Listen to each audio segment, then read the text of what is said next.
Remue ménage. Remue ménage.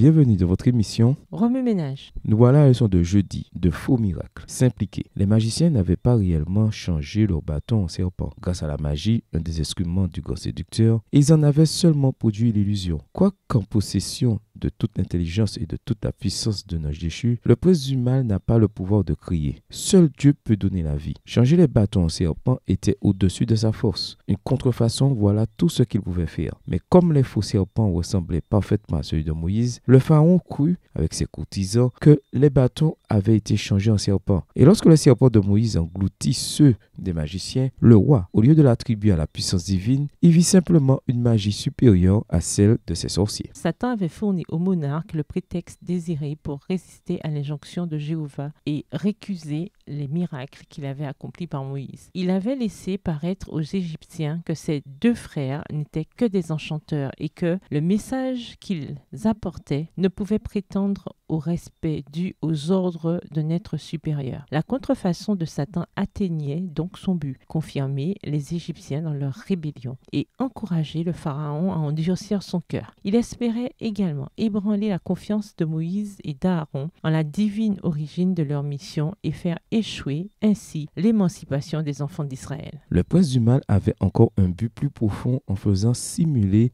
les miracles par les magiciens. Il savait qu'en brisant le joug de la servitude qui pesait sur Israël, Moïse préfigurait le divin libérateur qui devait donner le coup de grâce au règne du péché sur la race humaine. Il savait qu'à l'apparition du Messie, de grands miracles prouveraient au monde que celui-ci était l'envoyé de Dieu. Et il tremblait pour son pouvoir. Aussi, en contrefaisant l'œuvre de Moïse, Satan espérait-il non seulement empêcher la délivrance d'Israël, mais exercer sur les siècles futurs une influence telle qu'on ne croirait pas aux miracles du Sauveur et qu'on les attribuerait à l'adresse et à la puissance humaine. C'est ainsi que, de tout temps, il s'est efforcé de bannir de bien des esprits la foi en Jésus comme Fils de Dieu et de les inciter à rejeter l'offre miséricordieuse du salut éternel. Extrait du livre Patriarche et Prophète, chapitre 23, les pages 238 et 239, livre écrit par Ellen G. Watt. Au revoir. Et à demain si Dieu veut.